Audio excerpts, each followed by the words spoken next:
Para hablar a favor el senador Luis Humberto Fernández Fuentes.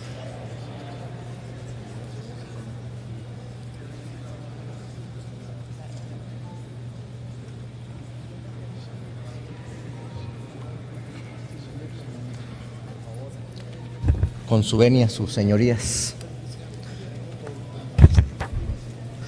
Buenas tardes. Celebramos la realización de este debate y el punto de acuerdo sobre esta ley de seguridad interior y consideramos saludable que sea debatido en las más instancias posibles por el tamaño del tema y las implicaciones que tiene.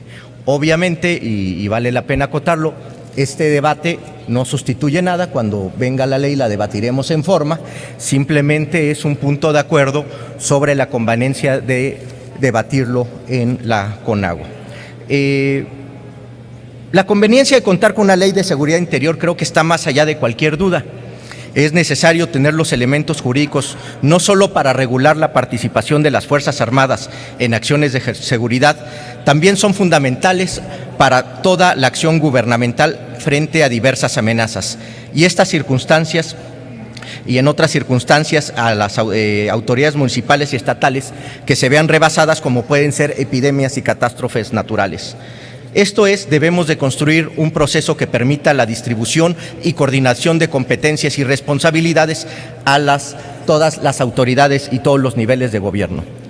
Pero a pesar de la conveniencia, es necesario puntualizar que esta ley es la confesión de parte del Estado mexicano de que vivimos en la anomalía institucional. Reconoce la incapacidad y la incompetencia y la corrupción de muchas autoridades civiles en el desempeño de sus funciones. Es reconocer una realidad, que México no cuenta con instituciones sólidas y confiables, que las policías están infiltradas y que muchos gobernadores han solapado y apoyado al crimen organizado, lo que ha obligado a la participación del Ejército, la Marina y la Fuerza Aérea. Esta es una nueva escena de una guerra insensata y perdida. Perdida porque es obvio que no cumplió los objetivos y sí profundizó la crisis.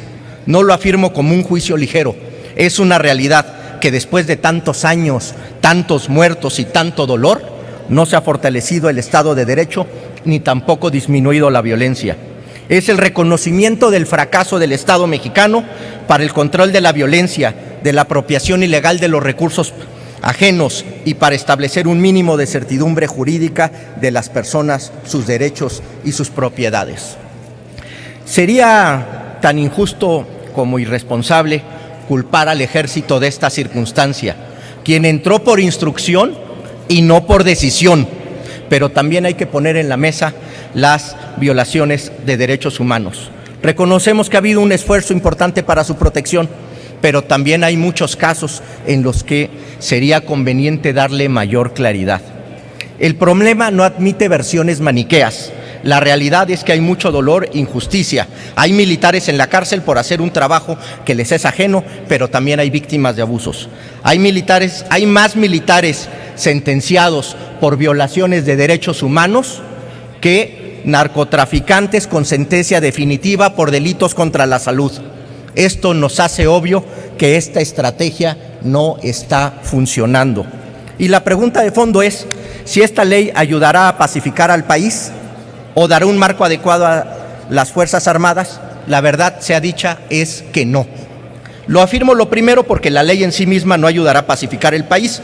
Se requiere de un paquete de leyes que dialoguen entre sí con, como podríamos hablar, la legislación de mando mixto, la legislación sobre la Fiscalía General y otras que fortalecerían el Estado de Derecho.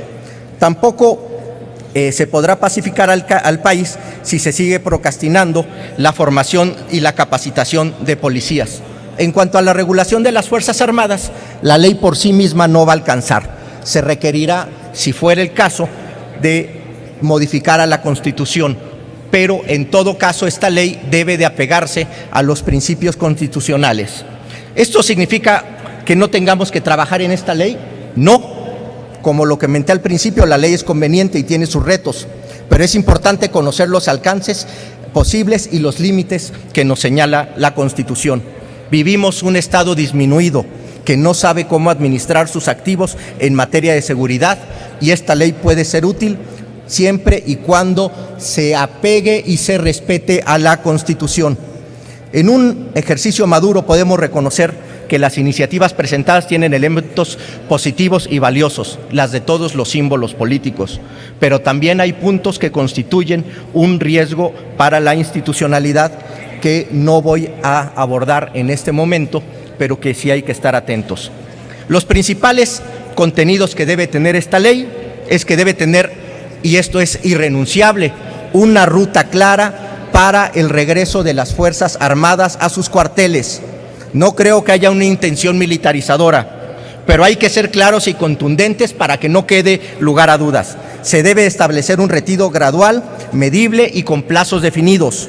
Bajo ningún supuesto se debe aceptar el carácter de permanente para la intervención de las Fuerzas Armadas. Especificar la actividad específica. La seguridad interior no debe rebasar los límites que señala la Constitución y no se podrá en ningún momento utilizar a las Fuerzas Armadas en movimientos o conflictos sociales, políticos o electorales. El reto es hacer una ley coherente, respetuosa de la Constitución, que dialogue con las leyes necesarias, hacer una ley sobre la racionalidad y la ciencia, basada en la observación y el análisis riguroso de la realidad, no en el dogma o en la conveniencia partidaria. Entendemos la urgencia y el reclamo, en particular de las Fuerzas Armadas, por un marco regulatorio adecuado, pero no se trata solo eso. Se trata de las herramientas institucionales para enfrentar las amenazas a la normalidad institucional y a la viabilidad del Estado mexicano. Es cuanto, señor presidente. Muchas gracias. Muchas gracias, senador Luis Humberto Fernández.